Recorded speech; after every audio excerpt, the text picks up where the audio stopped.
Starting because this is like, I'm going to jump into it. Ladies, you go get ready, okay? Okay, are we ready? Okay, this morning we're going to basically figure out the context of the book of Nehemiah. And then once we have our bearings, we're going to examine chapters 1 and 2 of the book. So I thought that this would be best done, and we would be best served by reviewing the timeline that we did. We talked about it in week 2 of Ezra. I don't know if you still have your Ezra stuff with you, or if you took it out, and this will just basically be a review. But either way, if you have your timeline and you want to get it out, what we're going to do is we're going to kind of build through that and then plop down into Nehemiah. So the original one from Ezra was basically about the Lord stirring up the hearts of kings. And so we walked through and talked about the Assyrian captivity, and then we talked about the Babylonian captivity. And so we're going to start at the beginning of the Babylonian captivity. That's the first place on our timeline for Nehemiah. And you can start a whole new one, and I recommend if you doing it on the thing, and it kind of becomes kind of like it overlays into, so or you could write on your original one if you have it. Okay, so does anybody remember the first siege, the first stage of the Babylonian captivity? Do you remember what year it was?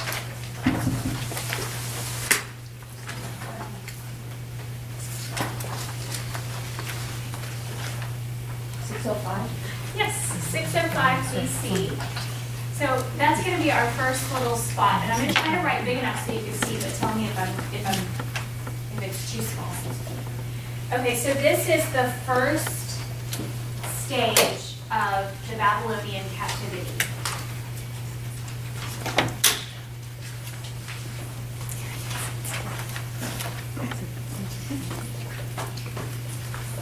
Okay, and that goes into 3 stages, and the third stage, we have the second one that's in 597 BC, which is not going to be, like, not going to be our major point here.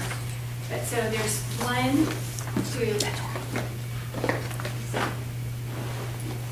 okay, and then the third one is what year?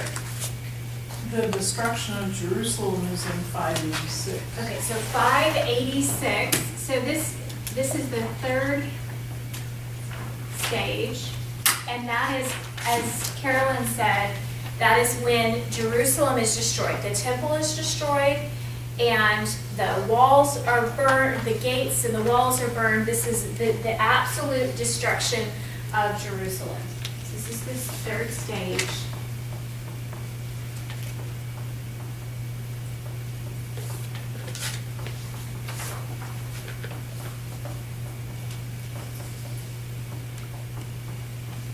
Okay. Now,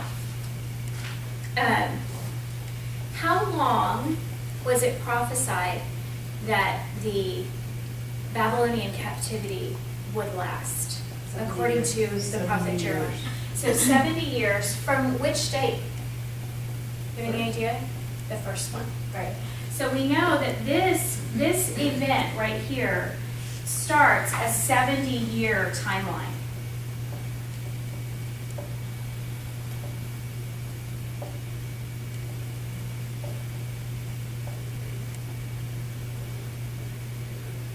And just as there were 3 stages to the captivity, there are 3 stages of return. And we studied those 2 of those in the book of Ezra. So we see that what happens in Ezra chapter 3. Do you remember what happens in Ezra chapter 3? You didn't think you were going to get a review of Ezra, did you? Well, is that when Zerubbabel returned? Well, we have Zerubbabel come back, and then we see that in chapter 3, they begin working on the temple. And that is in 5, 536, good job. This is the beginning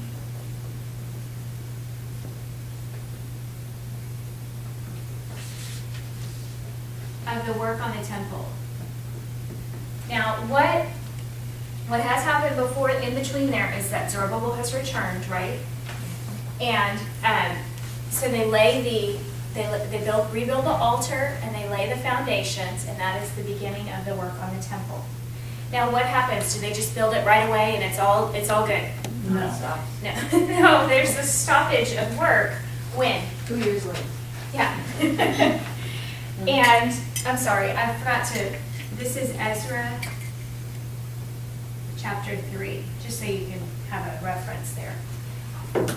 But it's not even 2 years later. Well, I mean, it might be 2 years later in a sense of like our time, but it's 535 BC that we have. I tried very hard to draw a freehand stop sign on my notes. And a straight line on top. Straight line on top. It is? And a straight line on the bottom. Trust Is me. it? Trust me. Okay, well, I'm just going to draw it That's this way, fine. and then when we have That's another fine. one, I'm we'll just just do it saying. this way. Okay. Because after the last time you did this, I looked at the stop signs on my way home, and I thought, oh, she's right about the number, but it's flat on the top and bottom, and it goes like that. Well, I don't know if I can even draw it that way. I don't think my brain can shift. Your turn. Yeah, I don't think my brain's going to shift to do that. Okay, so we have the work stoppage, and this happens according to Ezra chapter 4, verse 24.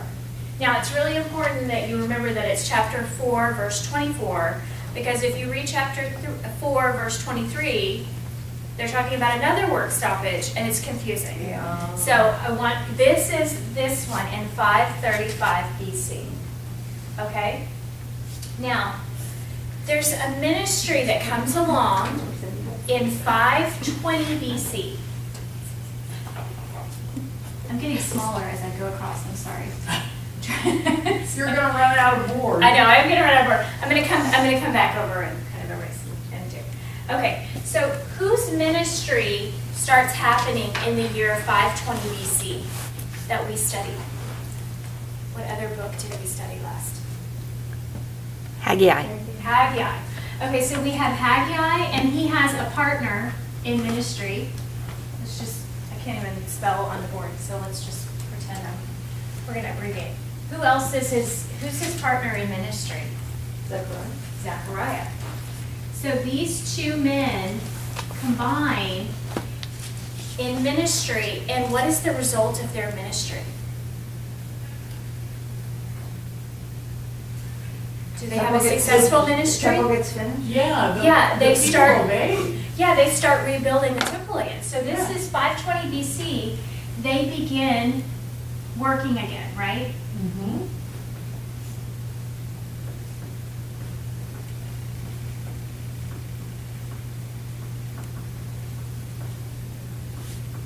Okay, so we've got the resumation of the temple work in 520 BC. When was the temple completed? Do you remember what year it was? It took them 4 years. It took them 4 it's years, so that 516. takes us to 516. Good job. And so here we have the temple complete. And you remember they had a dedication, right, for the temple, lots of celebrations, and we come back and we're in the temple, and it's wonderful, but it's mixed with a little bit of sorrow too, right? Okay, so then we have, that's basically what we studied in Ezra. Then we have another king that comes along, because this is all, do you remember who's reigning in Persia during this part? Darius. Cyrus, Cyrus. right, and then And then Darius or Darius Darius. or however you want to say, because it's probably Darius, but. I'm older Okay. than you are. And then who comes after that? What king comes after that? Xerxes and then Artaxerxes. Okay, so we have this king, Xerxes. He comes along. He's also called in the book of Esther, what? Ahasuerus. Okay, he begins reigning in the year 486 BC. So the temple has been built for quite some time by here, right? 30 years. Okay, and this, we find out when we read Ezra in Ezra chapter 4, verse 6, that even all this time from here all the way to here, according to Ezra 4:6, that there's opposition against the Jews building this temple again and rebuilding the city of Jerusalem. Now, the temple finally got completed, but even throughout all this entire timeline, it's still going on. They still have opposition. Do they still have opposition today? Yes. They're kind of used to it, right? So even during, it mentions Ahasuerus' reign in Ezra 4:6 and says that they're still doing it in this time period. Now, Ahasuerus does not have like an incredibly long reign. So the next person that we have starts reigning in 464 BC. And who is the next person? Artaxerxes.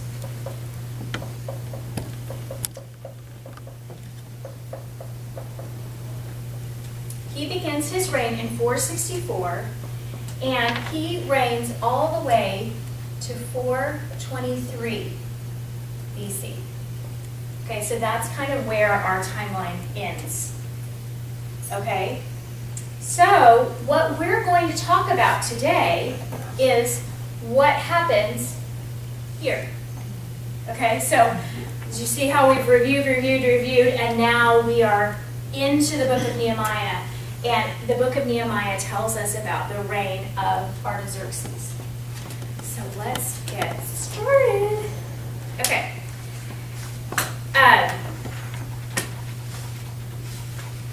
Trying to make sure okay, actually, we do need to do a little bit more review of the Ezra thing. Okay, so this is going to be during this reign of Artaxerxes. This is kind of like another separate, we're going to create a timeline, and it's for Artaxerxes' reign.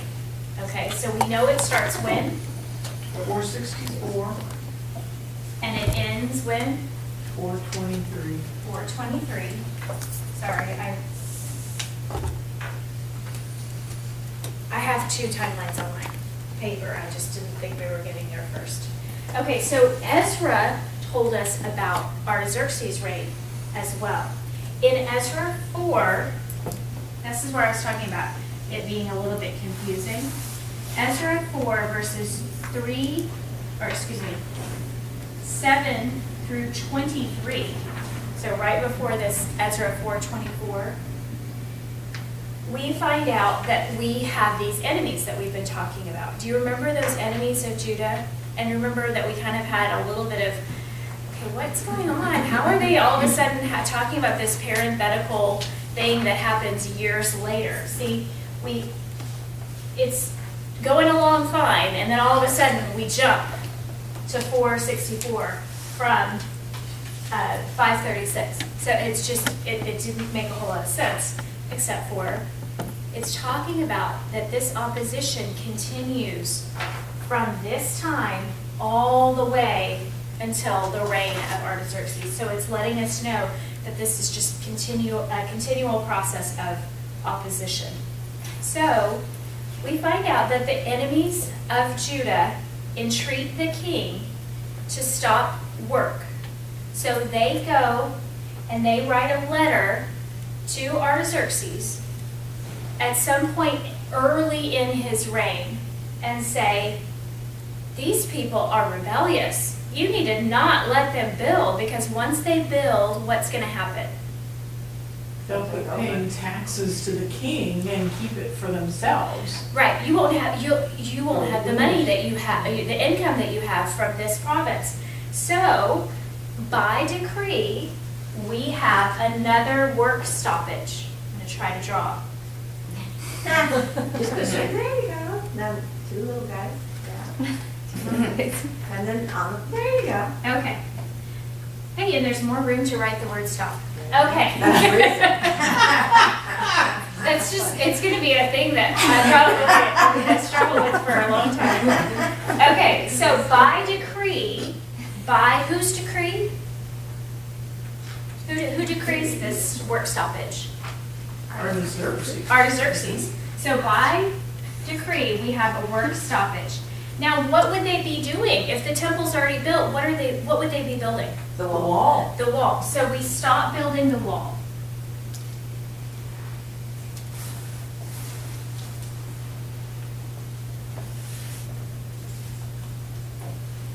And so the idea behind that, and we want to keep that in mind, that those walls are going to protect that city. So once those walls are built, they're saying they'll cut themselves off from the rest of the kingdom. They'll rebel, and they will no longer send the tributes and that sort of thing back to the king's treasury. So then we have Ezra. He returns, and do you remember when Ezra returned from your timeline? 458. 458 BC. Now Ezra comes back, and he comes back by decree. From who? Same king. From the same king. Well, that's interesting. Now, so he started reigning in 464, and somewhere in that first little bit, he issues the decree to stop the work. Ezra then comes along, and by decree, he comes back to do what? What's his purpose? Rebuild the wall. He's coming back to rebuild the wall, right? And so but do you remember what Ezra set his heart to do? Do you remember? That's a really good memory verse to remember. To study the word, to do the word, and to teach the word. Right, so he set his heart to study the word, to be obedient to it, to do it, and to teach it. And so he comes along, and through his teaching ministry, we have the resummation of the building of the temple. Sorry, not the temple. And not even the walls. He's just bringing the people back to worship, right? He's bringing the people back. So we have these walls are still not built, even in Ezra's time. I'm sorry, I didn't mean to confuse you. Now, we come along, and in 444 BC, we have a new character on the scene, and his name is Nehemiah. And where is Nehemiah at the beginning of the book? Susa. He's in Susa, which is the capital, the winter home of who? The king, and his name is? Artaxerxes. Okay, so this is all happening during the reign of Artaxerxes. So Ezra gave us part of the story, and Nehemiah is going to give us some more of the story. And so that brings us right into chapter 1. Now, what happens in verses 1 through 3 of Nehemiah chapter 1? He's sad. Why? Why is he sad? Because he's heard what's going on and feels a little bad. Okay, he feels awful. Now, specifically, who has come and when is this? In 20th year. In the 20th year. Remember, he started reigning in 464, and so it puts us in 444. That's how we know that it's 444 BC. The 20th year of the reign of Artaxerxes. Nehemiah is in the capital of Susa. And what month is it? September. Chislev. I'm like, really? It says that in your Bible. It's the month of Chislev. But which is the month of September, isn't November. No, it's actually the month of November and December. So where did I find that now? I went searching. Yeah, no, I know. Well, It's I on the think chart. what you're referring to, and did this get confusing for anybody? Yes, it was Oh, very it was confusing. the calendar. Yes, that calendar, yes. Yeah. So the month of Chislev is actually, or Kislev, whichever you want to say, is November and December, like our November and December. Okay. That may get a little bit confusing here in the future, but we're going to figure it out. I got it figured out. I was really happy about that. Okay, so he's in Susa, the capital, and he gets word from whom? His brother. And where has his brother been? Judah. Yeah, he's been in Judah and Jerusalem, and he comes back, and what is Nehemiah want to know? How the remnant is doing that Yeah. is there in the province. Right, and so what does he say? His brother Is it a good reports they're report? not doing too well. Right. They are in great Great distress and reproach. Yeah, and what about, okay, so we find out, because he asks about two things. He asks about the people, and he asks about the city. So the answer he gets is about the people and about the city. So what's going on with the people? Great distress. They've survived the captivity, but they're in Yes. great distress and reproach. Now, why would that be? Because your city's a mess. Well, because their city's a mess, but also because remember, these enemies have been working from all the way from 536 all the way to 444 against these people. We can't lose that context that this has not been an easy process. Yes, the temple is rebuilt. Yes, there has been a restoration of the temple worship. Yes, Ezra has come and he has taught the people how to worship, but still they are in a land of enemies. The enemies that go all the way back to the other captivity, and they don't have walls. So they don't have that protection, right?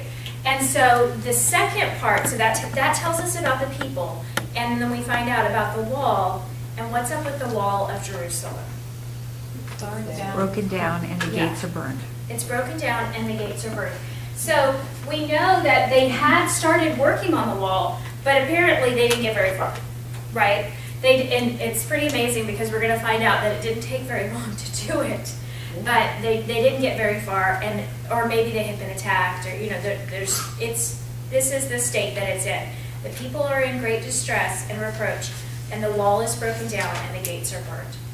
Now, how does I'm sorry. I'm getting ahead of myself. We get introduced to Nehemiah. Who is he? What is his role in chapter 1? What do we find out about him in chapter 1?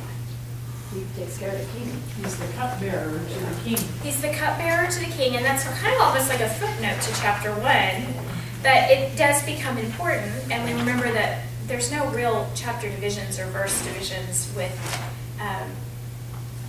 the Bible. Those are man-made. So it kind of flows into chapter 2 that he's telling this, and I was the cupbearer to the king. So I don't know who decided that that's where you needed to break off that chapter, but okay. So we're going to be doing, as we go through the book of Nehemiah, we're going to be doing a character study of Nehemiah. But what are some of the character qualities that we discover about him in chapter 1?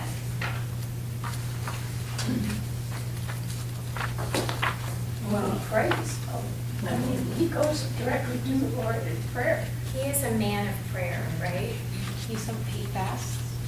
He fasts. So there's a fasting and a praying aspect. There's a devotion to the Lord, right? There's a love of his people, right? There's also a love of his city. That's, he didn't ask, how are you? How was your journey? Did you make it okay? Were there marauders on the way? He wants to know from his brother immediately, how are the people in Jerusalem? How is the city? That's what's That's what's foremost in his mind.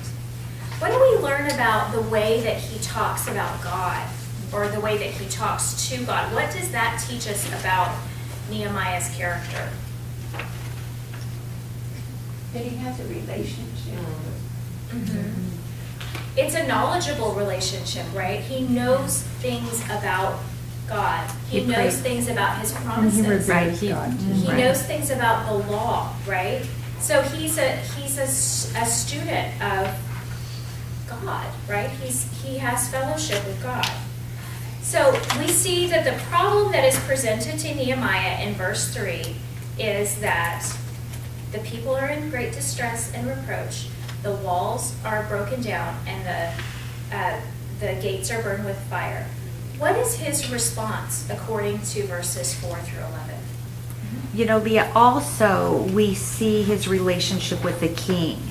The cupbearer was probably one of the closest of his servants. Right. And so he had a trusted relationship there. So his character is well established, that even though he was fearful, he still had the relationship with the king that he could speak from his heart.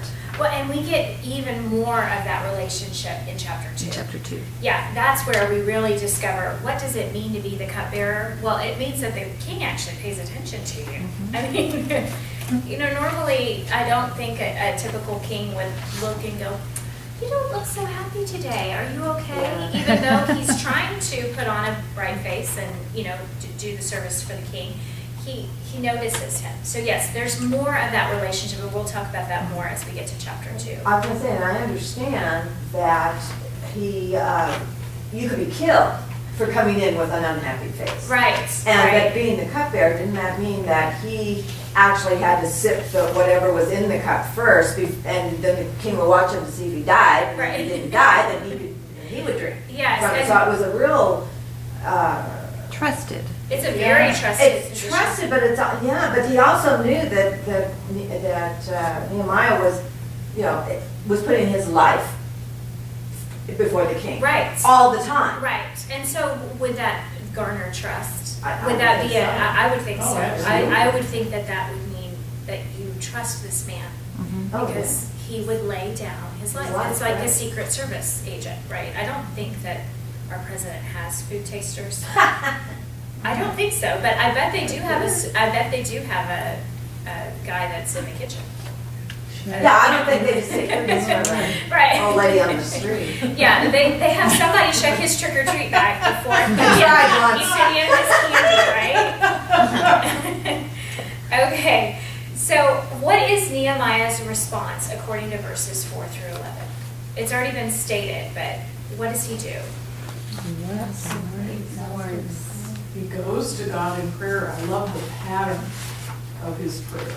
Yes. He starts by giving God honor Mm-hmm. and confessing not only his personal sins, but the corporate sins of the people, reminds God of his promises before he again beseeches him to hear his prayer, and then finally, almost like a postscript, Mm-hmm.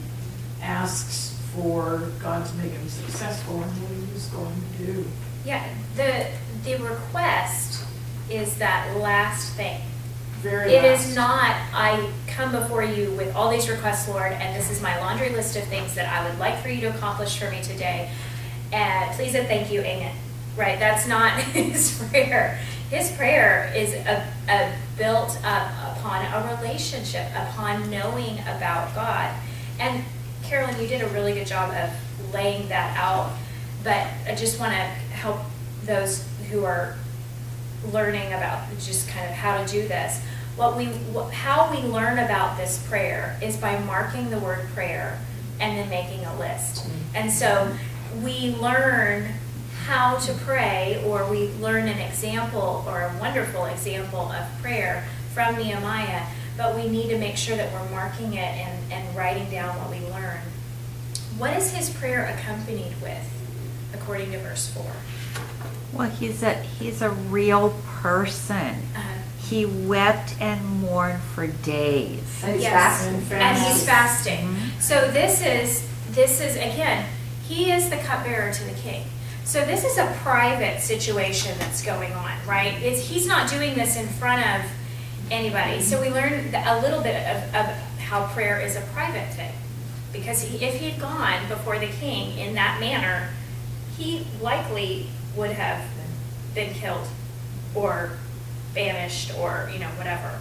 So we know that this is a private thing, but he is also, when he is so brought so low with the mourning of this situation that's going on in his homeland, he can't even eat, right? It's accompanied by fasting. And then he takes it to the right place, right? It's not just, oh, I'm sending out good thoughts, or I really hope so's. It's none of that. It's taking it to the Lord. And what does he call God? Great God of heaven. Yeah, he calls him the God of heaven, and then he says he is the what? Lord. The Lord God of heaven and the Great great, and awesome. and awesome God. So he's attributing the attributes of God back to him. And then what does he say about God? He preserves the covenant and loving kindness for those who love him and keep his commandments. And he's gonna go further in talking about this covenant, but we remember from our study of covenant and from just studying the Old Testament that this is unshakable, unbreakable. God made this covenant, and so he will keep it, right? And so when Nehemiah prays to this God who keeps covenant, he knows that he's going to remind him of the covenant. Now, has God forgotten the covenant? No. But he's going to talk to God about the things that are on his heart and say, God, I know this about you, right? I know your character. I know your ways. I know who you are. Therefore, I bring my requests before you. And that's a really good way to approach the Lord, right? Having a knowledge of him. Well, how are we going to get that knowledge of him? We have to be in his word, right? If we're not in his word, we can give him all kinds of attributes, but they might not be his attributes. And we can pray all kinds of prayers, but they may not be according to his will, right? Or according to his promises. And that's what Nehemiah is doing, is he is praying according to the promises of God. So it is an accurate prayer. It is accurately directed toward the God of heaven, the Lord God of heaven. Lord, Leah, as you said, God had not forgotten his covenant with Absolutely the people. not. But this was such a good example for us when we are praying, because as Nehemiah reminded God of what he knew to be true, it actually reminded Nehemiah of who God was. And I just saw that as such a wonderful example for us as we're praying the attributes of God. It's not for God's sake that we do that. It's to remind us of who he is. Yes, very much so. And we need those reminders. And we need to be accurate about who we are talking about. There are many people who would say, well, God's not like this, and he's like this, and I pray to him, and I know who God is. But as Nehemiah prays, he is praying according to God's word. And so we want to be people who pray according to God's word. We want to know accurate things about him. We don't want to just come up with, our own version of God and then pray to him and tell him all the things that we would like him to do for us. Because, we can tend to do that. And in Christian circles today, there is a lot of the tendency to do that. So, we've learned a little bit more about prayer that way. And I love the word beseech. It's just, and then I loved when I was answering the questions and I got to use the word besought. It was just, one of those wonderful things as a nerd that I am. It was just so fun. But that beseeching, it's just like, it's laying it down, like just laying it and saying, it's only you, Lord. And I just love that is the way that is it. And it reminds us of how to pray, right? Of just, you're the only one who can do this, Lord. You're the only one powerful enough to do this, right? And so we learned a lot about prayer. When did he do this? Prayer. Did you mark time on when you marked your thing? When did he do it according to verse 6? Oh, when he heard the words? Oh, well, I was a. Like he prayed day and night, is that what you're looking for? Praise Yeah, day and night. Oh. This is probably a morning prayer, probably an evening prayer, probably offered up in the middle of the day when he can do it. This is his prayer. This is going on. And then we also find out at the end of the prayer that it says in verse 11, and make your servant successful today, and grant him compassion before this man. That's the only part of his request, but it's today, and we're going to talk a little bit more about that today part of the prayer. But he is doing it on a daily basis, night and day. This is on his mind, right? And it starts when he hears these words, right? That's when he starts his prayer. Okay, now, in this prayer, is there a specific indication of the sin of Israel and Judah here? Do we know exactly what's going on? They keep their commandments. Right, but do we know which ones they're breaking? No. No. We marked the word sin, right? Yeah. We also marked acted corruptly and that kind of thing. So we know that the sin is committed against God. It's committed by the sons of Israel.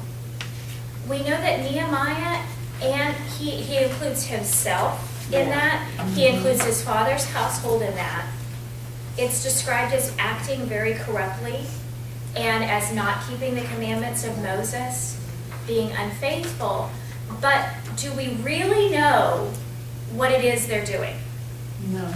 No. Whereas in Ezra, what was going on at the end of Ezra? What was the sin that the people had been committing? Do you remember in chapters 9 and 10? Intermarrying? Right. They had taken foreign wives for their sons, and they had taken foreign husbands for their daughters, right? So they were intermarrying. They had not separated themselves. They were not holy, as God had instructed them to be holy, as God had also instructed them not to intermarry. So I mean, they'd broken that part of the commandment. But here we don't have a real clear indication of the actual commandment that's being broken. But it's very interesting that Nehemiah knows that why this situation is as it is in Jerusalem. And why is it? It's a national sin. Yeah. It's not individual sins. It's the sin of the people of Israel. Right. And most probably that is a lack of obedience to the law. Right. They're not obeying the law. And in whatever form that is, it's coming from top down and includes all the households of Israel, including his own household, right? And so, again, I just wanted to kind of bring that out, that we don't know exactly what it is, but he knows that God is, that the report that he gets back is a result of God's judgment against them, right? And that's what he says in verse 8. If you are unfaithful, I will scatter you among the peoples, right?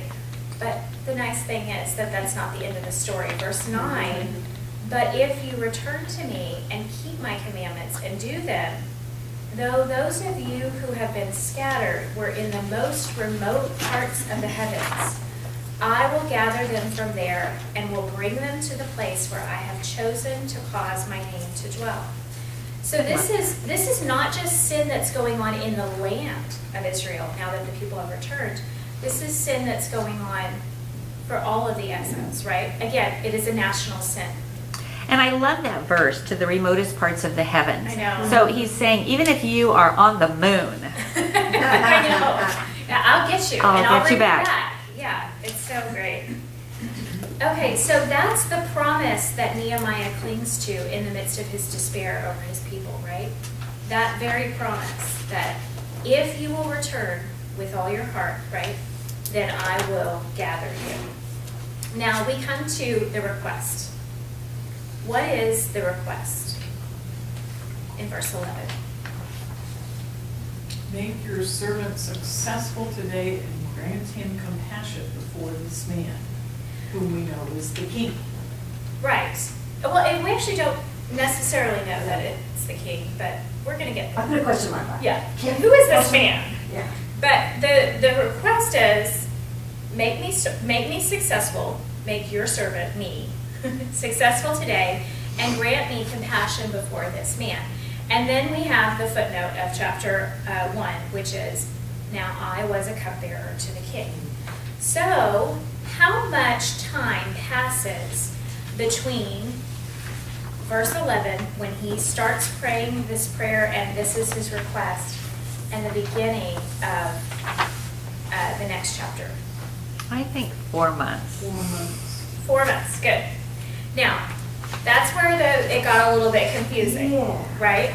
The reason why is because it looks like you go back in time, Yeah. but that's not the case. So here's the deal. A regnal year, another wonderful word. Some people would say it, and I think British people say it this way. It's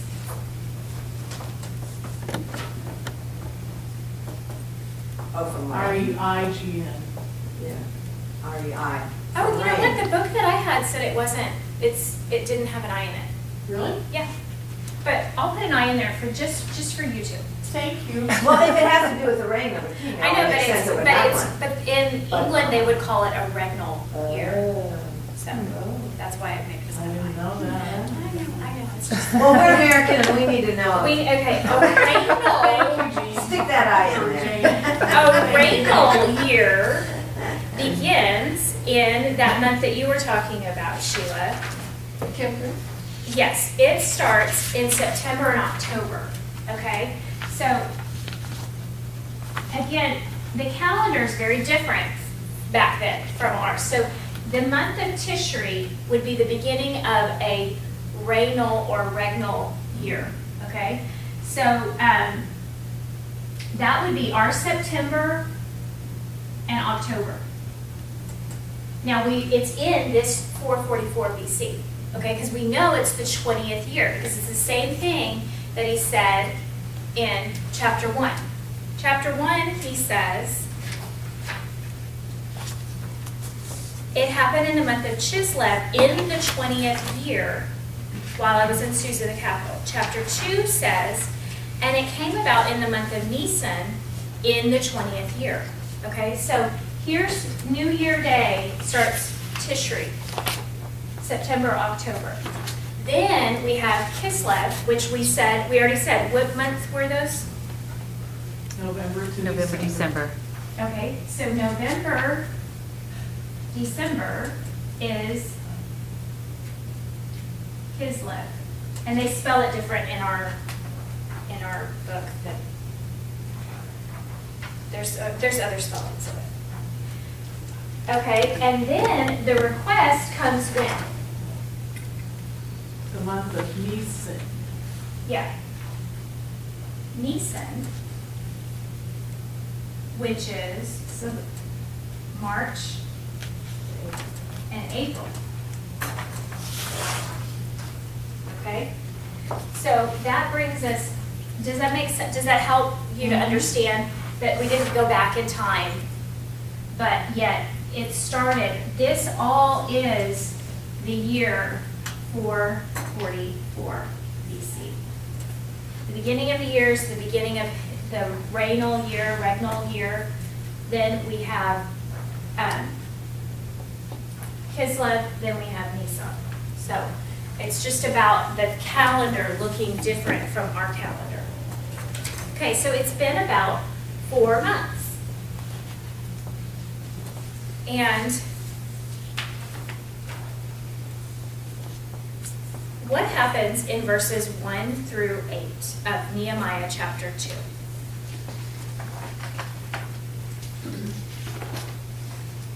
Well, that's when he gets his commission from the king to go. The king notices that he's sad, and even though that frightens Nehemiah a great deal, he didn't have the courage to speak up and tell the king why. Right, so we have And then this he conversation, requests- Yeah. right? We have this conversation.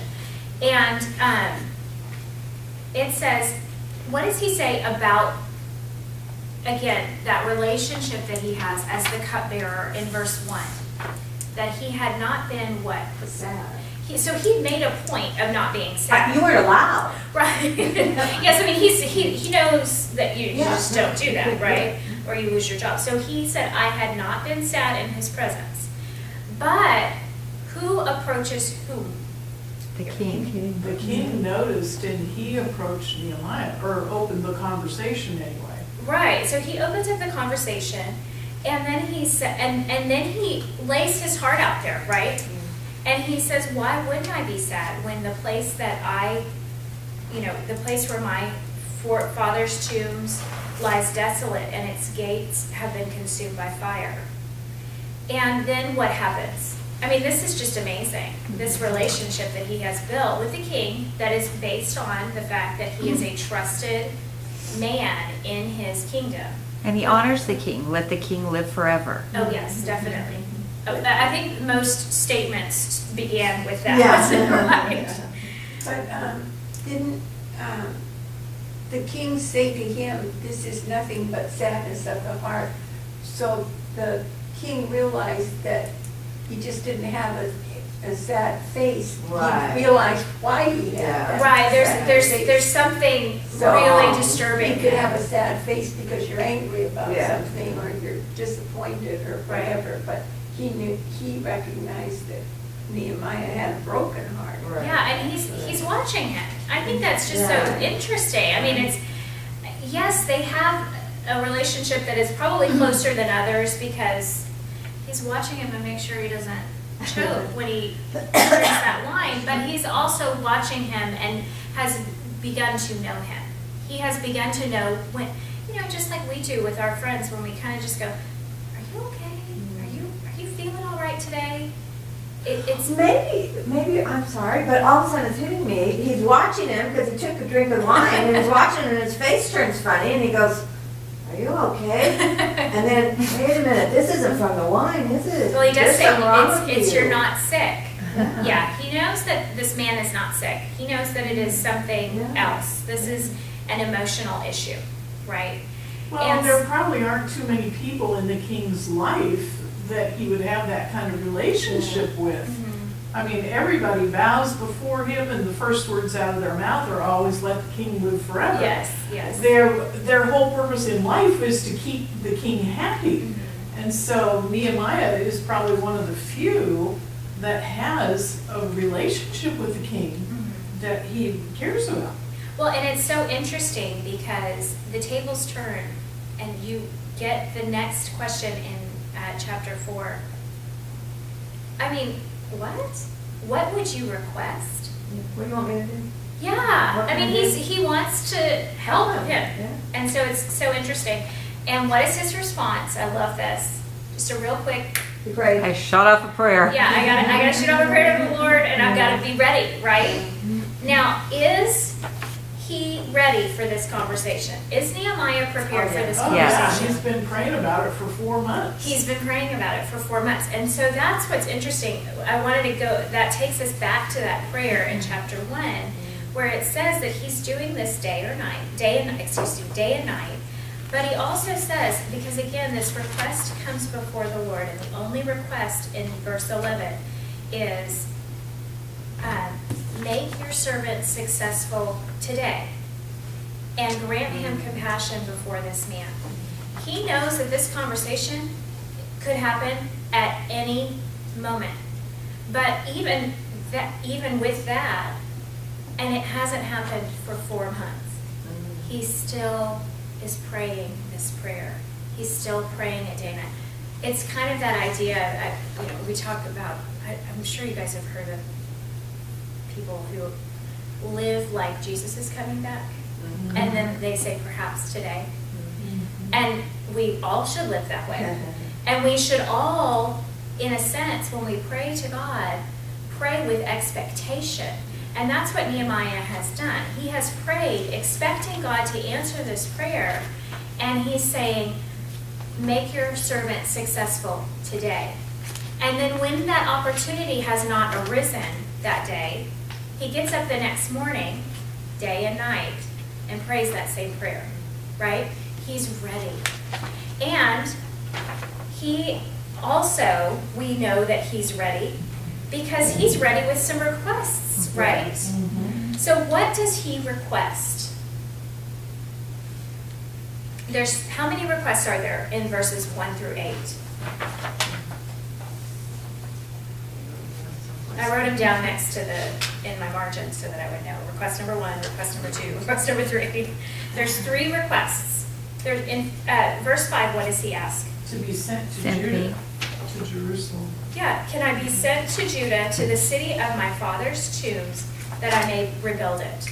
Now, did you notice that he does not mention the name Jerusalem? Yeah, I did notice. But would the king probably know what he was talking about? Yeah, but maybe he's respecting him by saying, I know that you got this decree to stop work on this particular city. But you know where I'm from, and you know about me. Can you send me back to my city so that I can rebuild? And then what's his request in verse 7? Give me letters. Yeah, I need some letters, and what are the letters designed to do? To let him pass through the various provinces to get to Judah. Right, so he knows, just as Ezra did, that this journey is not incredibly easy. And so he has letters from the king, which will smooth the path, right? And then what's request number 3? I think this is just the boldest thing in the whole wide world. This is amazing. Letter to get trees. Yeah. The beams for the gates. He wants a letter to Asaph, the keeper of the king's forest. Whose forest? The king. The king's forest. I need some lumber that he may give me timber to make beams for the gates of the fortress, which is by the temple, for the wall of the city, and for the house to which I will go. That is bold. It's not just, can you send me back home, and oh, can you give me a little bit of protection on the way, but also when I get there, I'm going to need some things. Can you provide those things for me? Well, he had one opportunity. Yeah. Yeah, but he also, in that 4 months, when he started to pray, God started to lay out in his heart, and we know that from what he says, lay out this plan. You're going to need this, and you're going to need this, and you're going to need this. And when you go before the king, here's what you request of him. And so he does. And what happens? At the end of verse 8. The king granted them. Yeah. Why? Because the Because the good hand of my God was on him. Yeah. So we know, again, just like we studied in Ezra, that we know where it comes from. It may be that the king thinks he's being magnanimous and he's being generous to his servant, but really what has turned his heart from this decree to stop work on the wall to the day of Nehemiah, who's accomplished that? God. God's accomplished that. It's only God. We know that from Ezra, and it's continuing into Nehemiah. Okay, so he gets what he needs from the king, and he heads to Jerusalem. And it's kind of similar to Ezra's trip, where there's really not much said about the trip, right? But what does he have to show? What does he have with him to show to the governors beyond the river? According to verses 9 and 10. The king's letters. He has the letters. Yes. But he also has officers of the army and horsemen. Yeah, he's got a little bit of muscle behind him, right?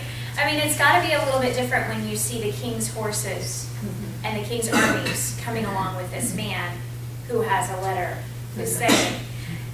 Now, what do they think of it, according to verse 10? They're not happy. They're not They happy. definitely are not happy. They're not happy. It was very displeasing to them that someone had come to seek the welfare of the sons of Israel. I'm going to refrain from any commentary on modern times, but are there people that are still very much displeased that anybody would seek after the welfare of Israel.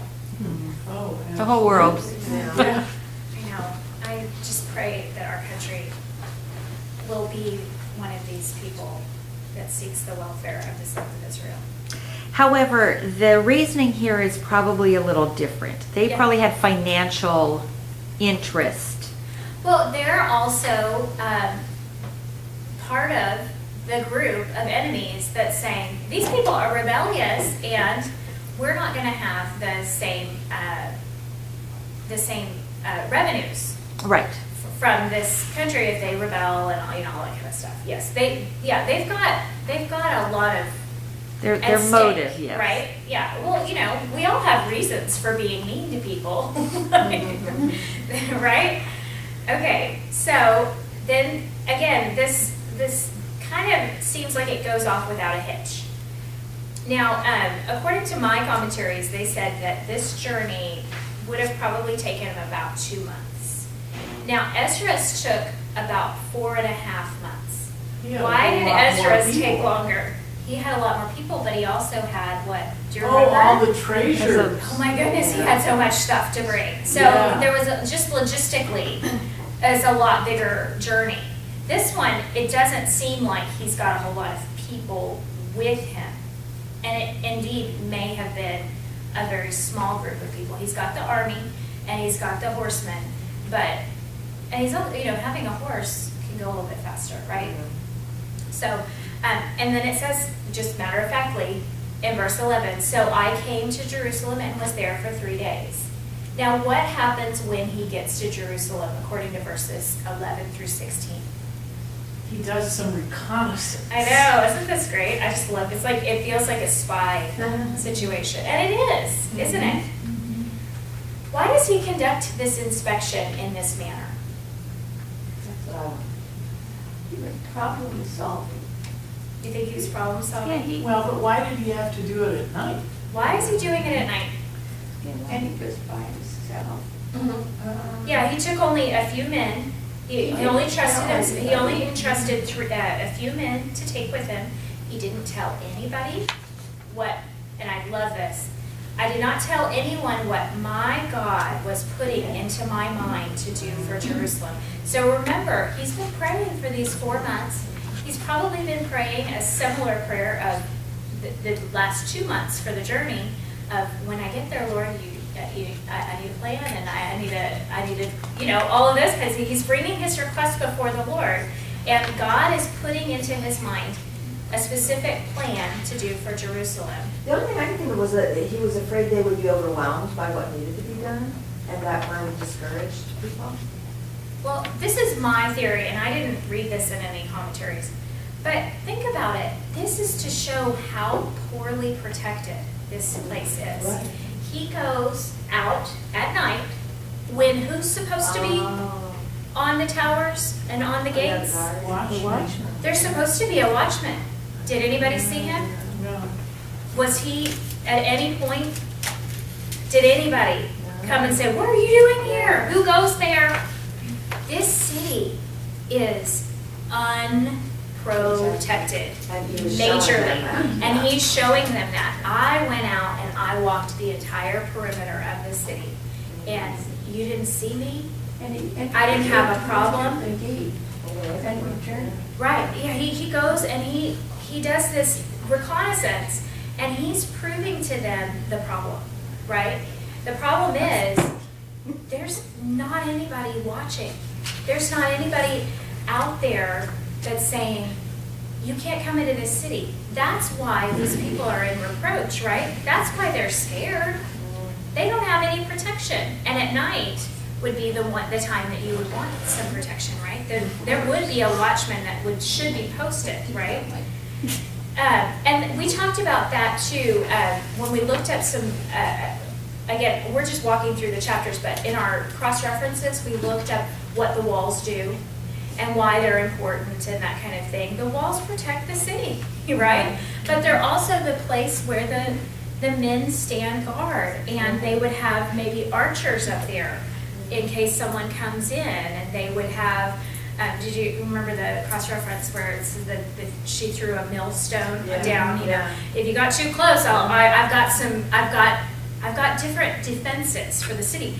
But the walls themselves are a defense that just doesn't exist. And it's proven by the fact that he goes out at night. Now, he also hasn't made himself known to these people so that they're not like on alert, right? He wants to know what is typically going on in this city on a typical night. And what's going on is there's no protection. He And waited so- 3 days too before he did this, Right. which I thought was curious because didn't Ezra? He waited Wait 3 days too. too? Well, imagine, maybe a little tired from the journey. Okay. Yeah, or he might But 3 have, days. he may have needed to go to the temple. There's probably all sorts of reasons for that. But also, he's not told anybody. So this is a secret mission, and it's for the purpose of, I don't want you to pretend like, oh, we've got all these resources and we're using them. He wants to see how it really is, and so he goes out. That's what I was thinking. And I don't think that he had announced what he was going No. to do. No, he That was hadn't. between he and God only. Yeah, it Because, says, I did not tell anyone what Right. my God was putting into so, my mind. yeah, they didn't know that he had returned to build the walls. Right. Even the yeah. king, he asked for timbers. He didn't say to rebuild the walls. Right. I mean, nobody knew why he was returning except for he and God. Right. And also, when he has those letters for the governors that are in the provinces, it doesn't say, this is his purpose. Correct? It Correct. just says, let him pass, right? Let him through. He's there by order of the king or by permission of the king. So again, this is a private, he's like a little spy. It's really kind of fun to He think does- about the espionage He situation. does though in verse 8 say why he wants the beams. Well, now read it For though. the gates, for the wall of the city, and for the house. That's to the king, but nobody in Jerusalem knows Yeah, that. For the gates Right. of the Right, fortress. the king knows. Right. But this is not like Yeah. everybody, this is Yeah. not an open, Right. he's on the mission and this is his mission. This is secret. This Right, is they did not know, yay, Ezra's back, we're gonna rebuild the walls. Nehemiah. Nehemiah, sorry, yeah, yeah. And so he needed to survey what the job was going to be. Yeah. Yeah, and so he gets a really good idea, and he talks about that there's a place where his horse can't even pass, and Right. there's disrepair, and so he's inspecting it as he's going along, but he's doing it at night so that the next day he can report back, look, I went out and I can tell you this is this and this is that. He can tell you all of the problems, and they're like, well, how do you know all those things? Well, because he did it. He went out in the night and you didn't even see me, right? And so we have a plan, right? And the last thing in chapter 2 is that Nehemiah speaks to the officials. What does he say in verse 17?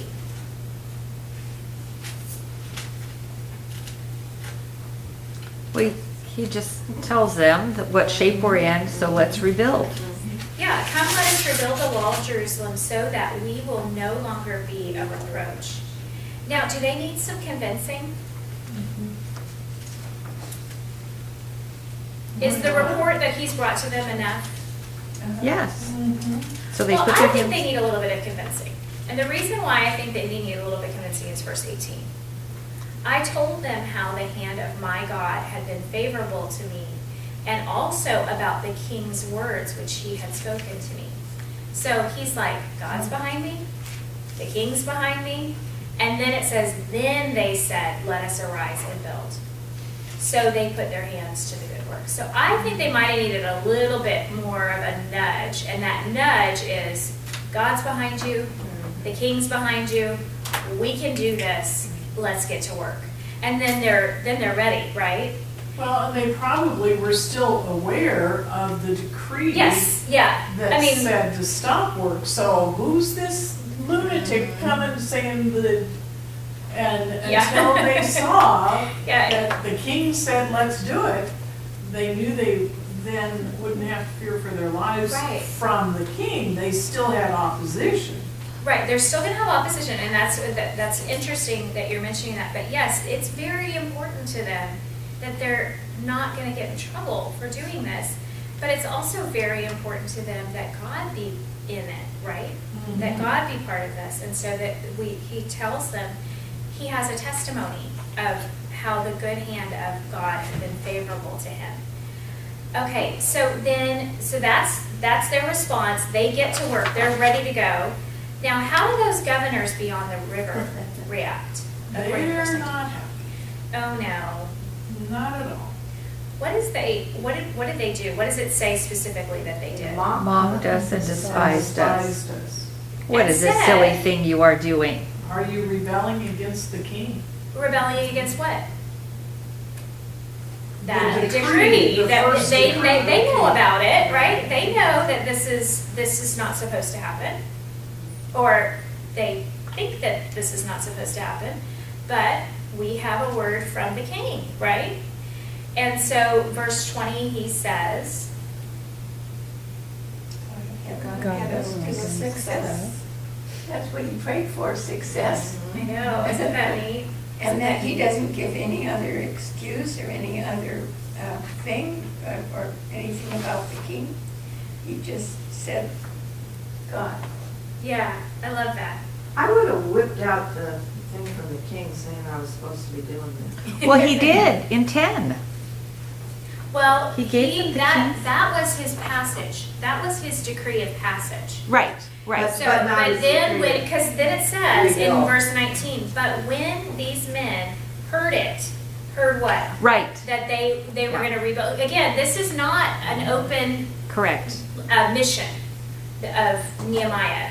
It's not like he's going through town with a trumpet saying, the king has allowed me to, decree, da, da, da. It's none of that. Yeah. This has been secret. This has been private. This has been between him and the Lord and the king. And now he is revealing it. He reveals it to his people. They say, okay, we're right there with you because you've got God on your side and you've got the king on your side. And then when they hear about it, they do what they've been doing for 100 years or more, and they mock and despise, and they bring up rebellion and all of that kind of thing. And he answers to them, the God of heaven will give us success. Therefore, we his servants will arise and build. What does he add to the end of that? You have no right. But you have no portion, right, or memorial. And one of the commentaries I read, Carson, I think, is that they did have financial interest beyond the duty to the king. Right. So and they you- were personally benefiting from things that were going on in Jerusalem. So they didn't want any walls put up. Right. Or to lose the corruption that they had involved in the city. Right, and you remember that we talked about that in Ezra too, because they had come up and they had said, "We'll help you," right? And they said, "You don't have a portion," right? But they had been living there for long enough, and they'd been trained by the false priest that was sent back to tell them how to deal with the people or with the God of the land and all that kind of stuff. So they kind of thought they would have a place. So that brings us to the end of chapter 2. What did Nehemiah's actions in chapter 2 reveal about his character? Who gets the glory in the events of Nehemiah's day? God does. God gets the glory. What about Nehemiah? These are just like little questions to think about for application. What character qualities about Nehemiah would you like to be said of you? That you would like to be similar to him? And what did you learn about God in chapter 2? Well, as far as Nehemiah goes, he had reason to be fearful, but he put God's calling above his own personal safety, which isn't like a martyrdom. It is an amazing trust. Yes, yes. So his It's not I'm gonna sacrifice, and I'm Correct. gonna, It was a it's just trust that God would fulfill exactly what God had told Nehemiah to do. right, and It's like that Abraham, relationship. you know, it's like Abraham. He believed the promise, even though it absolutely was a hopeless situation. Well, here Nehemiah is this cupbearer that could have got at any time, and yet this looked like an impossible situation, but his faith was in the God of heaven. Yes, and so. So we too can move in impossible situations and not be intimidated, you know, whether it's a politically correct situation or, you know, any of those sort of things, even in our families or our sphere of influence. We need to trust and obey God. Yeah, and what we're going to be talking about as we do this study is, again, it's a character study of Nehemiah, but it's the idea of what can one man do? One man wholly devoted to God, with God on his side. What can God do through him? And Kay is going to talk about that in the video more. But you know, from day one, they kind of have you like on alert to be looking for something similar to that in your life. You know, the things that we sense that are impossible, that we could not in any way impact or shape, and yet God could be calling, or God could be moving in our lives to bring about change in that area by us being faithful to pray, to being faithful to plan for his glory, right? And so I definitely have something that God has like just fully impressed on my heart for this season, and that daily he reminds me, it's time for you to pray about that. And daily I keep on going, Lord, I'm going to just pray, but I don't think there's anything I can do about this. I mean, this is like one of those huge things. Like this is not me. This is not my purview. But yet, I really truly feel like God is having me pray about it.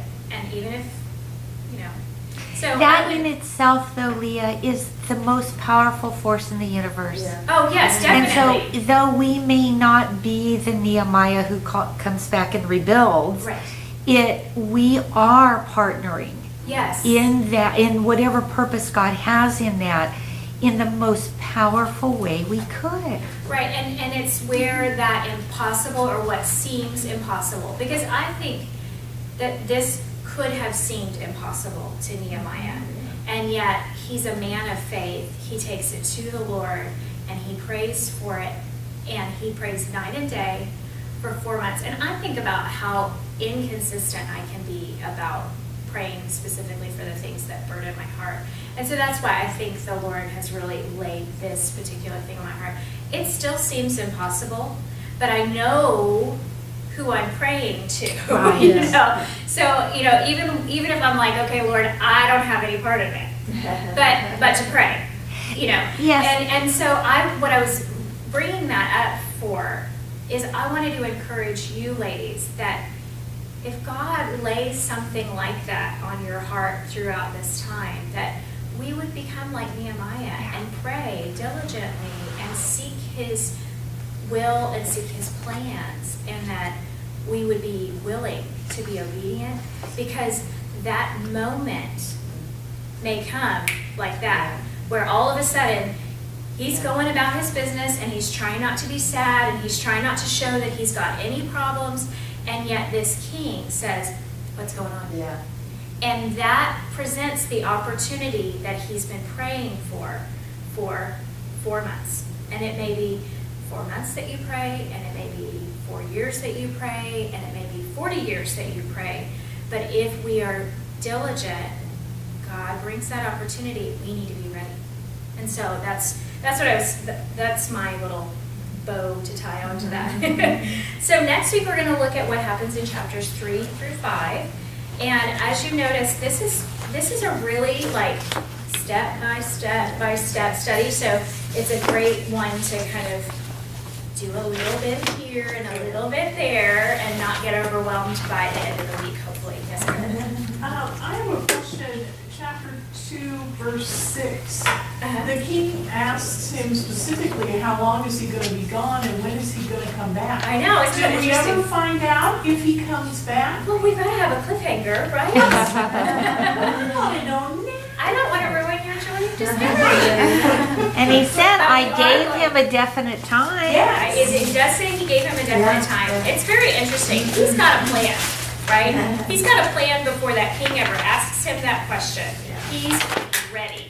And the reason he's ready is because he is prayed up, right? And our pastor at our church calls it pre-prayered.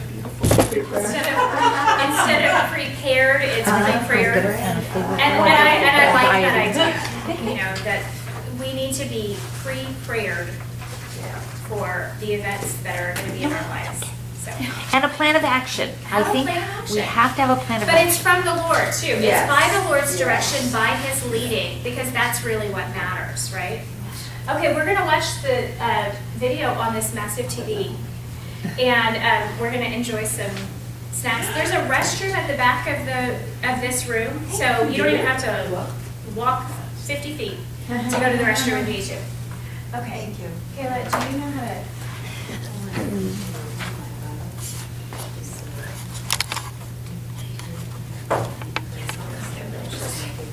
Yeah.